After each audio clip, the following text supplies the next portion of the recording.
새벽 5시 알람 소리가 울리기 전에 영자의 눈이 떠졌습니다. 침대 옆 탁상 시계를 바라보며 작은 한숨을 내쉬었어요. 일요일이었습니다. 또 일요일이네. 영자는 천천히 몸을 일으켰습니다. 무릎 관절이 뻣뻣했어요. 72년을 살아온 몸이 매주 반복되는 이 일정을 기억하고 있는 듯 했습니다. 부엌으로 향하는 발걸음이 평소보다 무거웠어요. 냉장고 문을 열자 어제 미리 준비해둔 재료들이 정갈하게 정리되어 있었습니다. 아들 지훈이 좋아하는 갈비찜 재료, 손주들을 위한 새우튀김용 새우, 며느리 선영이가 건강하라고 준비한 전복. 모든 것이 계획대로였어요. 얘들아, 오늘도 할머니가 맛있는 거 해줄게. 혼잣말을 중얼거리며 앞치마를 둘렀습니다. 38년간 교단에 서며 수많은 아이들을 가르쳤던 영자였지만 이제는 손주 둘만 남았어요.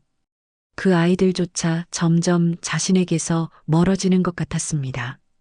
갈비를 손질하면서 영자는 지훈이 어릴 때를 떠올렸습니다. 그때는 엄마가 해주는 음식이면 무엇이든 맛있다며 환하게 웃었던 아들이었어요. 혼자 키우느라 고생스러웠지만 그 웃음 하나면 충분했습니다. 남편을 일찍 여인 후 지훈이가 전부였거든요. 엄마, 이거 진짜 맛있어요. 기억 속 지훈이의 목소리가 들리는 듯 했습니다. 하지만 이제 그 목소리는 형식적인 인사로 바뀌었어요. 2시간 반 동안 음식을 준비했습니다. 갈비찜이 부글부글 끓고 새우튀김이 바삭하게 튀겨졌어요. 전복죽도 걸쭉하게 잘 끓었습니다. 영자는 음식을 정성스럽게 포장해서 보온백에 넣었어요. 오늘도 맛있게 해줬네. 거울 앞에서 단정하게 옷을 고쳐 입었습니다. 아들 집에 갈 때는 항상 깔끔해야 한다고 생각했어요. 며느리에게 폐가 되지 않으려고 노력했습니다. 지하철역까지 걸어가는 길이 평소보다 길게 느껴졌습니다. 무거운 보온백을 들고 가는 것도 예전만큼 쉽지 않았어요. 하지만 이 정도는 감당할 수 있었습니다. 가족을 위한 일이니까요. 지하철에서 1시간 반을 가야 했습니다. 영자는 창가 자리에 앉아 스쳐 지나가는 풍경을 바라봤어요. 젊은 부부가 아이와 함께 즐거운 대화를 나누는 모습이 보였습니다. 그 모습이 부러웠어요. 우리도 저랬을 텐데. 지훈이가 어릴 때는 정말 그랬습니다. 주말이면 함께 나들이를 가고 아이가 신나게 떠드는 소리에 웃음꽃이 피었어요. 언제부터였을까요? 그 웃음이 사라진 게 말입니다. 아들 집 앞에 도착했습니다. 5층까지 엘리베이터를 타고 올라가면서 영자는 마음을 다잡았어요. 오늘도 밝게 인사하자. 초인종을 눌렀습니다. 누구세요? 며느리 선영의 목소리였어요. 조금 귀찮아하는 기색이 느껴졌습니다. 나야, 선영아, 영자 어머니. 아, 어머님, 잠깐만요. 문이 열렸습니다. 선영은 파자마 차림이었어요. 머리가 부스스했고 표정이 피곤해 보였습니다. 어머님, 갑자기 오시면 어떡해요? 미리 연락 주시지. 이 안에 음식 해왔어. 애들 먹이려고. 선영은 영자가 들고 온 보온백을 받아들었습니다. 감사 인사보다는 부담스러운 표정이 앞섰어요. 거실로 들어가니 지훈이 소파에서 스마트폰을 보고 있었습니다. 지훈아, 엄마 왔어. 아, 엄마. 수고했어. 지훈은 고개를 살짝 들어 인사했습니다. 그리고 다시 스마트폰 화면으로 시선을 돌렸어요. 눈맞춤도 제대로 하지 않았습니다. 손주 민수와 다영이는 각자 방에 있었어요. 영자가 부르자 잠깐 나왔지만 인사를 대충 하고는 금세 다시 들어갔습니다. 스마트폰 게임이 더 재미있는 모양이었어요. 애들아, 할머니가 맛있는 거 해왔는데 안 먹어? 나중에 먹을게요, 할머니. 다영이의 대답은 성의가 없었습니다. 영자는 부엌에서 음식을 꺼내며 선영을 도왔어요. 하지만 선영은 계속 시계를 쳐다봤습니다. 어머님, 오늘 오후에 약속이 있어서요. 그래. 그럼 빨리 해치우고 나갈게. 영자의 목소리에 실망감이 배어 있었어요. 하지만 애써 밝게 웃으려고 했습니다. 식사 시간도 조용했습니다. 가족들은 각자의 휴대폰을 만지작거렸고 대화다운 대화는 없었어요. 영자가 준비한 음식들이 식탁 위에 가득했지만 정작 마음을 나눌 수는 없었습니다. 맛있어? 네, 맛있어요. 형식적인 대답뿐이었어요. 2시간 남짓 있다가 영자는 일어났습니다. 그럼 나 갈게. 다음 주에 또 올게. 네, 조심히 가세요. 현관문이 닫혔습니다. 영자는 잠시 그 자리에 서 있었어요. 빈손으로 돌아가는 길이 더 무겁게 느껴졌습니다. 지하철역으로 향하는 길에 영자는 생각에 잠겼습니다. 언제부터 이렇게 된 걸까요? 가족이지만 가족 같지 않은 이 어색함은 무엇일까요? 지하철 창가에 앉아 영자는 흐릿한 자신의 모습을 바라봤습니다. 72년을 살아온 얼굴에는 피로가 스며 있었어요. 내가 괜히 오는 걸까? 이런 생각이 든 것은 처음이었습니다. 가슴 한편이 서늘해졌어요.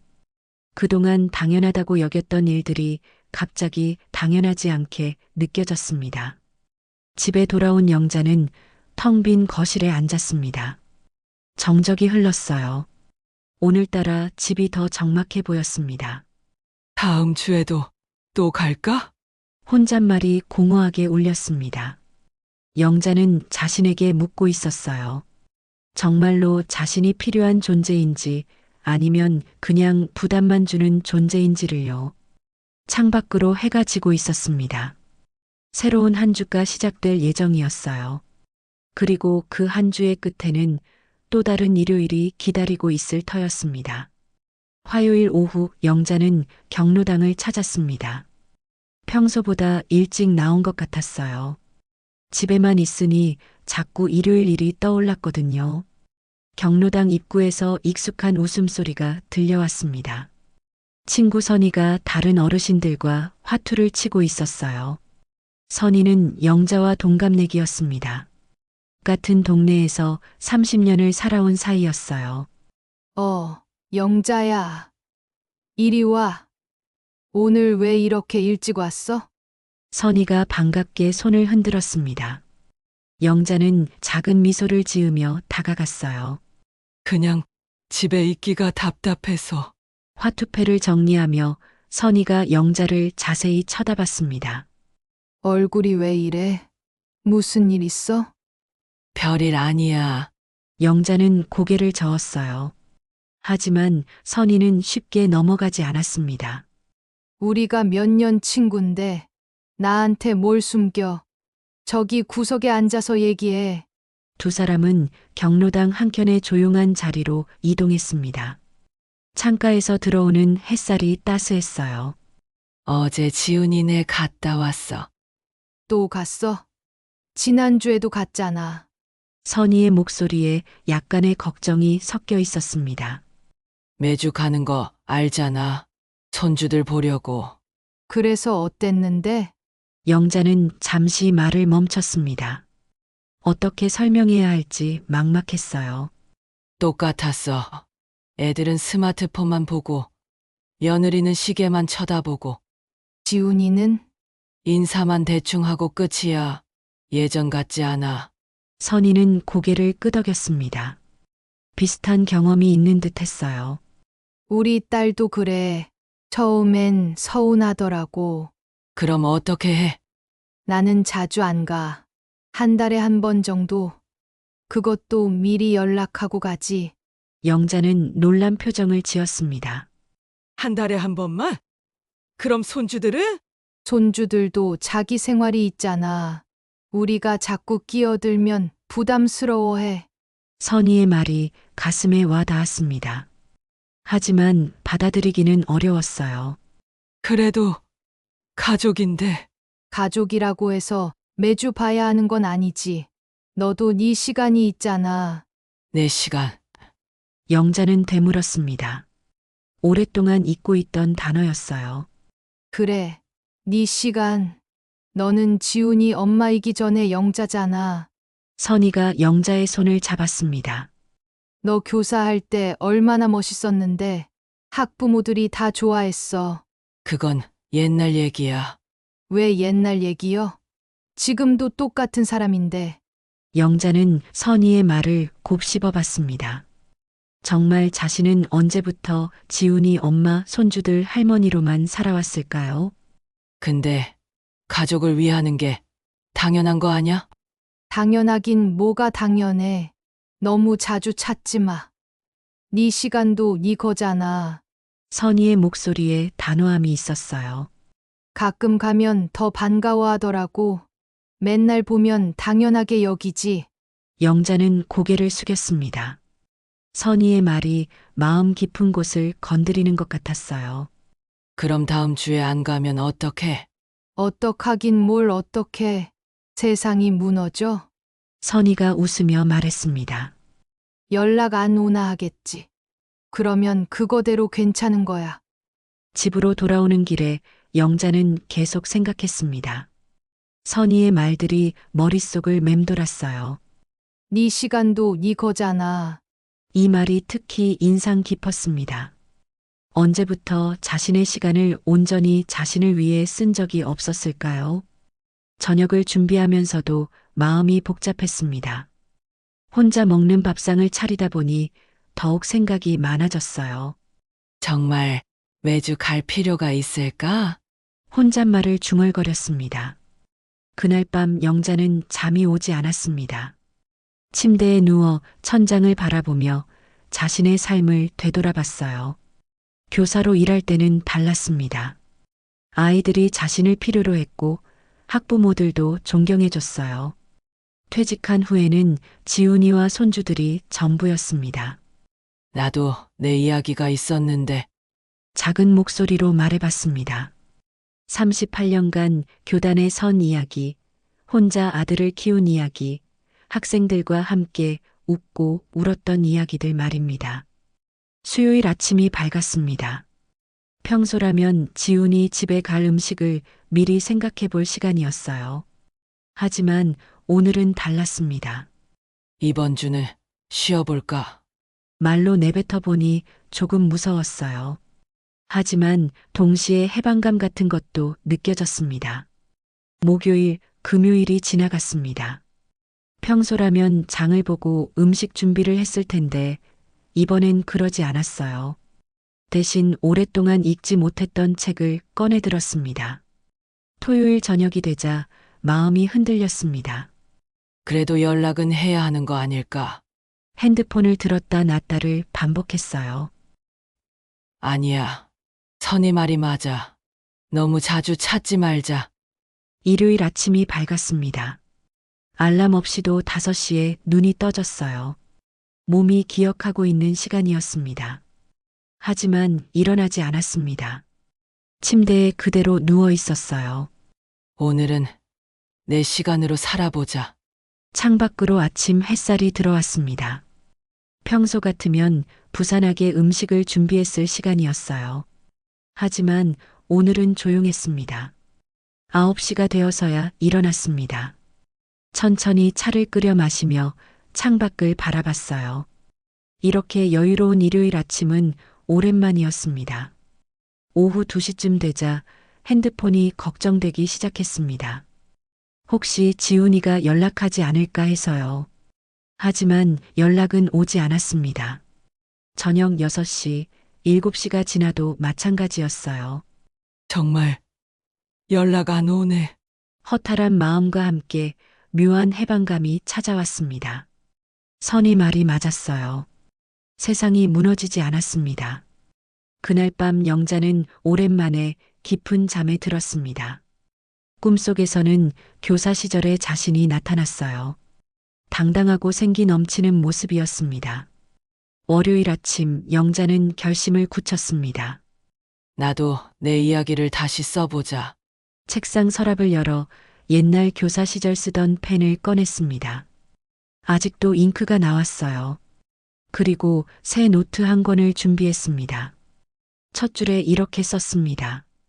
나의 새로운 시작. 손끝이 떨렸지만 설렜습니다. 오랜만에 느끼는 감정이었어요. 화요일 오전 영자는 복지관 앞에 서 있었습니다. 유리문 너머로 안내판이 보였어요.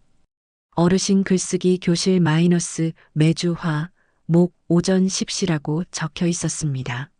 정말 들어가도 될까? 발걸음이 멈춰졌습니다.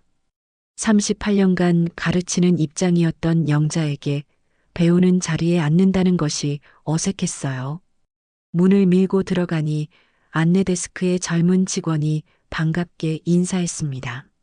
어르신 무엇을 도와드릴까요? 글쓰기 수업 신청하려고 하는데요. 아, 좋으시네요. 간단한 신청서만 작성해 주시면 됩니다. 신청서를 받아든 영자의 손이 살짝 떨렸습니다. 참가 동기란을 어떻게 채워야 할지 막막했어요. 나 자신의 이야기를 써보고 싶어서 조심스럽게 한 글자씩 적었습니다. 2층 강의실로 올라가는 계단이 길게 느껴졌습니다. 문 앞에서 한참을 망설였어요. 안에서 들려오는 웃음소리가 따뜻했지만 동시에 부담스럽기도 했습니다. 들어오세요. 중년 여성의 목소리가 들렸습니다. 문을 열고 들어가니 10명 정도의 어르신들이 둥글게 앉아 있었어요. 새로 오신 분이시네요. 자기소개 부탁드려요. 강사가 환한 미소를 지으며 말했습니다. 저는 김영자라고 합니다. 교사를 했었고 이제 시간이 생겨서 왔어요. 어색한 목소리였습니다. 다른 어르신들이 박수를 쳐줬어요. 교사셨구나. 글 잘 쓰실 것 같은데. 옆자리 할머니가 반갑게 말했습니다. 아니에요. 잘 못 써요. 영자는 고개를 숙였습니다. 오늘은 나의 하루 일기 쓰기 시간입니다. 어제 하루를 떠올려서 자유롭게 써보세요. 강사가 공책과 펜을 나눠줬습니다. 영자는 하얀 종이를 바라봤어요. 막상 쓰려고 하니 손이 떨렸습니다. 어떻게 시작해야 할지 모르겠더라고요. 옆에서 다른 어르신들은 척척 써나가고 있었습니다. 어제는 겨우 첫 줄을 썼어요. 그리고 다시 멈췄습니다. 괜찮아요. 천천히 하세요. 강사가 다가와서 격려해줬습니다. 영자는 깊은 숨을 쉬고 다시 펜을 들었어요. 어제는 아들 집에 가지 않았다. 30년 만에 처음으로 일요일을 온전히 혼자 보냈다. 무엇을 해야 할지 몰랐지만 조용했다. 오랜만에 느끼는 고요였다. 짧지만 솔직한 글이었습니다. 다 쓰신 분은 돌아가면서 읽어보세요. 강사의 말에 영자는 긴장했어요. 다른 사람 앞에서 자신의 글을 읽는다는 게 두려웠습니다. 저부터 할게요. 용감한 할아버지가 먼저 나섰습니다. 어제는 손자와 함께 동네 산책을 했다. 아이가 꽃 이름을 물어볼 때마다 답해주는 재미가 쏠쏠했다. 따뜻한 이야기들이 이어졌습니다. 영자의 차례가 다가왔어요. 저는 잘 못 썼는데요. 괜찮아요. 부담 갖지 마시고요.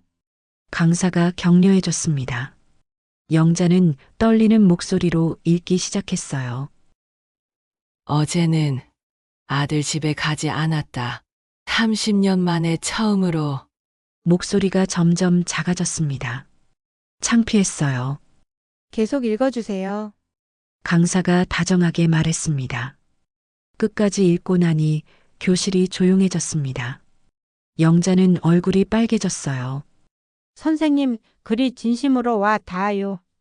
한 할머니가 말했습니다. 저도 비슷한 경험이 있거든요. 용기 내서 쓰신 거 대단해요. 다른 분들도 고개를 끄덕였어요. 정말요? 영자는 놀란 표정을 지었습니다. 네. 솔직한 감정이 느껴져요. 다음에도 또 써보세요. 강사가 웃으며 말했습니다. 집으로 돌아가는 길에 영자는 가슴이 두근거렸어요. 오랜만에 느끼는 감정이었습니다. 내 글을 좋아해 줬네. 혼잣말을 중얼거리며 미소를 지었습니다. 목요일 두 번째 수업이 있었어요. 이번엔 덜 긴장됐습니다. 오늘은 내가 좋아하는 것에 대해 써보세요. 영자는 펜을 들고 생각했습니다. 요즘 자신이 좋아하는 게 무엇일까요? 나는 조용한 오후를 좋아한다. 차 한 잔과 함께 창밖을 바라보는 시간. 아무도 나를 부르지 않는 그 순간들. 이번엔 조금 더 길게 썼어요. 발표 시간이 되자 영자는 스스로 손을 들었습니다. 제가 읽어볼게요. 어르신들이 박수를 쳐줬어요. 좋은 글이에요. 혼자만의 시간을 소중히 여기는 마음이 느껴져요. 강사가 칭찬해줬습니다. 저도 그런 시간이 필요하다고 생각해요. 옆자리 할아버지가 공감해줬어요. 수업이 끝난 후 몇 분이 다가왔습니다. 영자 선생님, 커피 한 잔 하실래요? 네, 좋아요. 복지관 1층 카페에서 5명이 둘러앉았습니다. 선생님은 어떻게 글쓰기 수업에 오게 되셨어요? 궁금해하는 질문이었습니다. 그냥 새로운 걸 해보고 싶어서요. 저희는 작년부터 했는데 정말 재미있어요. 같이 계속 해봐요. 따뜻한 권유였습니다. 집으로 가는 버스 안에서 영자는 창밖을 바라봤습니다. 복지관에서 받은 작은 인정이 가슴을 따뜻하게 했어요. 나도 할 수 있구나. 작은 자신감이 생겼습니다. 그날 저녁 영자는 일기를 썼어요. 오늘은 두 번째 글쓰기 수업이었다. 사람들이 내 글을 좋아해줬다. 오랜만에 인정받는 기분이었다. 선생님이라고 불러주는 것도 좋았다. 교단에 섰을 때의 그 자신감이 조금씩 돌아오는 것 같다. 펜이 술술 나갔어요. 일주일이 지났습니다. 이제 복지관 가는 길이 익숙해졌어요. 영자 선생님, 복지관 입구에서 같은 수업 듣는 분이 반갑게 인사했습니다. 안녕하세요. 영자도 환하게 웃으며 답했어요. 강의실에 들어가니 자신의 자리가 있다는 느낌이 들었습니다. 소속감이라고 할까요? 오늘은 나의 꿈에 대해 써보세요. 강사가 말했습니다. 꿈이라 오랫동안 잊고 있던 단어였어요. 나는 내 이야기를 책으로 만들어 보고 싶다. 38년간 아이들과 함께한 이야기, 혼자 아들을 키우며 겪은 일들, 그리고 지금 새롭게 시작하는 이 여정까지. 이번엔 확신에 찬 글이었습니다. 와, 선생님, 정말 멋진 꿈이네요. 발표를 듣고 박수가 터져 나왔어요. 책으로 나오면 꼭 사볼게요. 진심 어린 격려였습니다. 수업을 마치고 집으로 돌아가는 길에 영자는 걸음이 가벼웠습니다. 나에게도 아직 꿈이 있었구나. 가슴 한켠에서 따뜻한 것이 올라왔어요. 희망이라고 불러도 될 만한 감정이었습니다. 저녁 무렵 핸드폰이 울렸습니다. 지훈이었어요. 여보세요? 엄마, 요즘 어떻게 지내? 응. 잘 지내래. 지난주에 왜 안 왔어? 애들이 찾던데.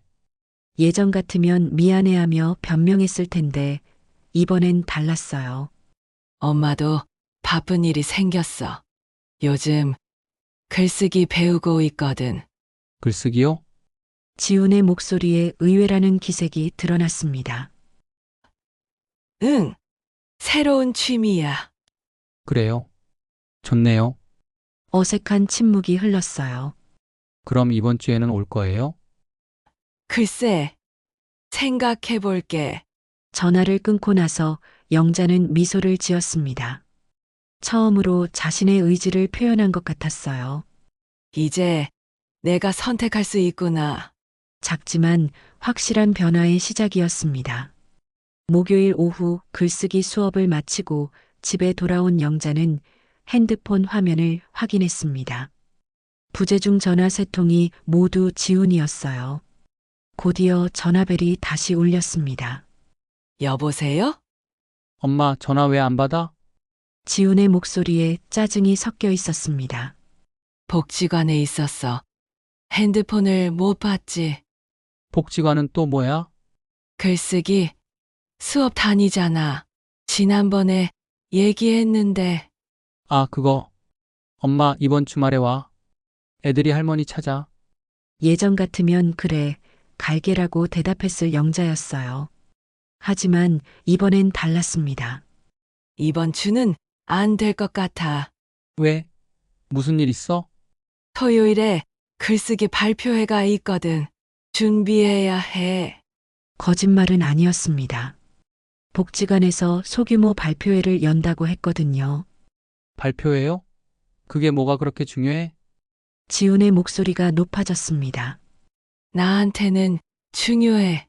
영자의 목소리에도 단호함이 실렸어요. 엄마, 가족이 더 중요하지 않아요? 가족도 중요하지만 내일도 중요해. 내일이라니.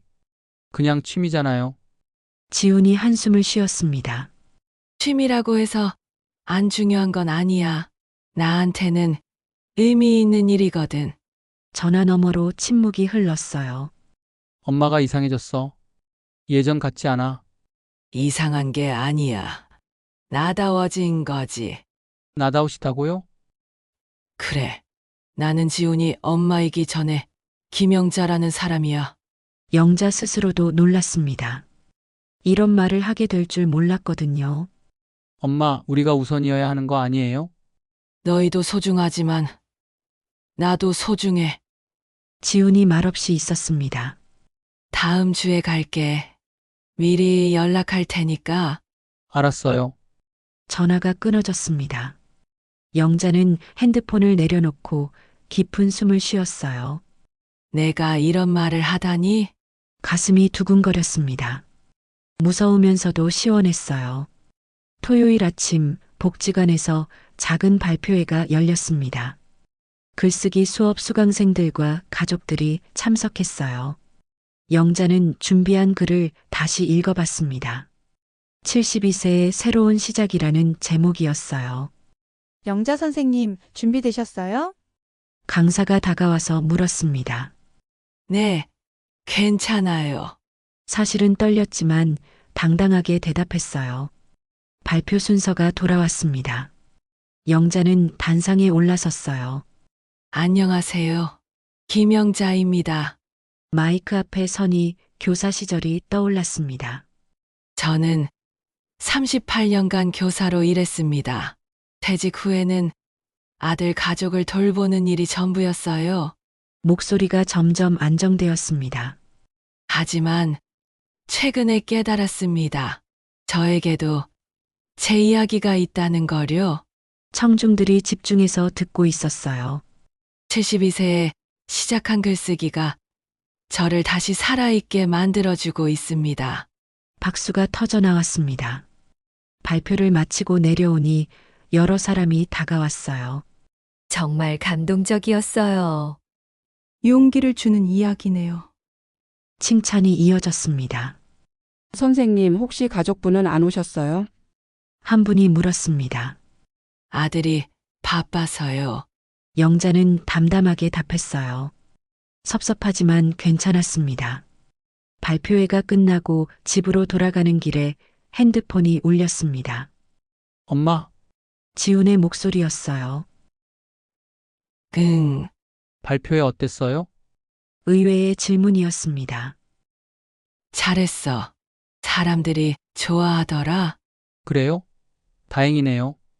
어색한 침묵이 흘렀어요. 엄마, 내가 너무 심했나? 지훈의 목소리가 작아졌습니다. 심하다기보다는 서로 생각이 다른 거지. 저희가 엄마를 당연하게 여긴 것 같아요. 그럴 수도 있어. 하지만 이제는 달라질 거야. 어떡해요? 서로 존중하면서 지내는 거지. 지훈이 한참 생각하는 듯 했습니다. 엄마가 원하실 때 오시면 되겠네요. 고마워. 그렇게 하자. 아이들한테도 얘기해 둘게요. 할머니가 바쁜 일이 있으시다고. 영자는 미소를 지었습니다. 다음 주 일요일에 갈게.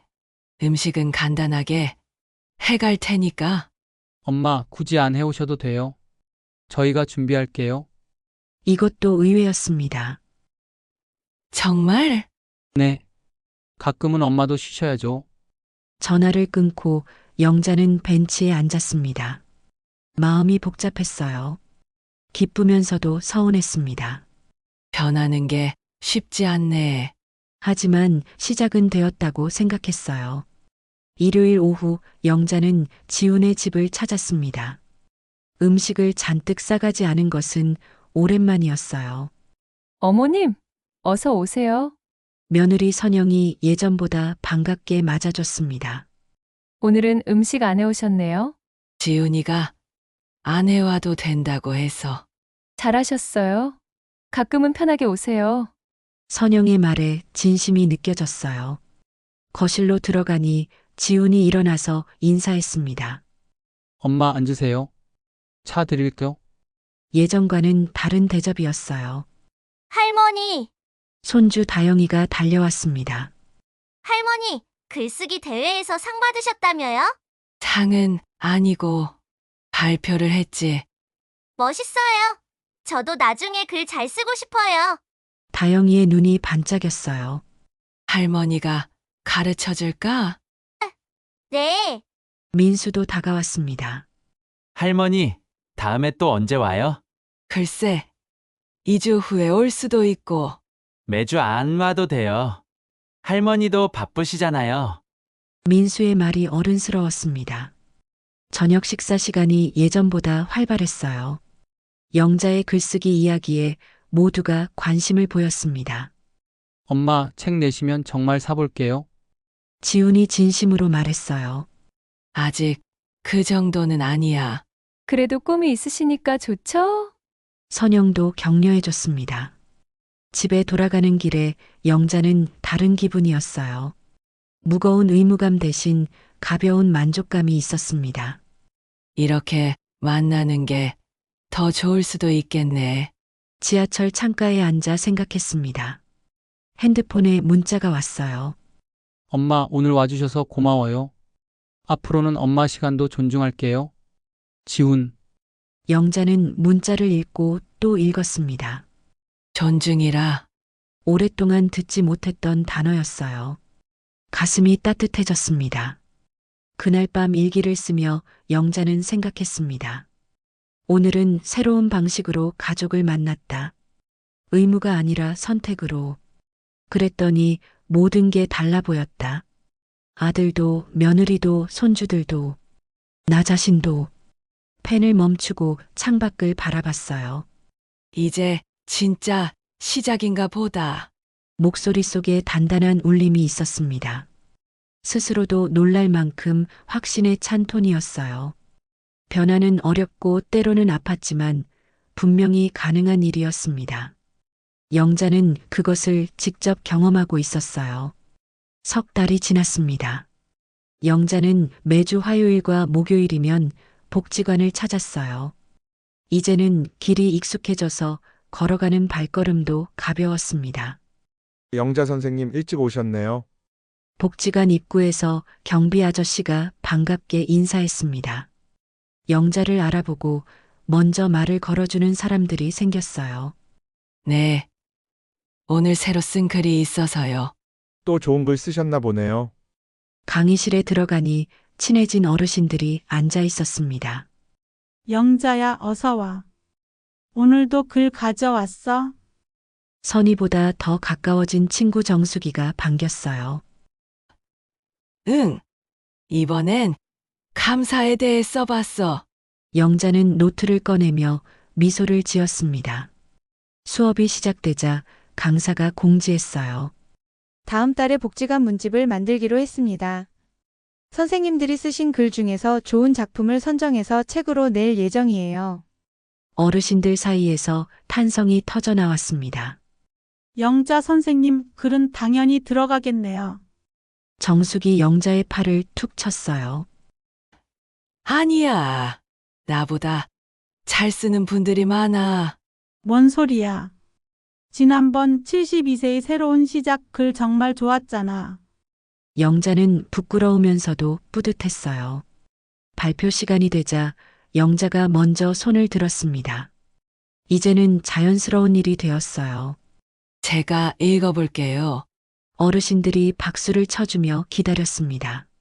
감사합니다라는 말을 자주 썼지만 정작 내가 감사를 받아본 기억은 별로 없었다.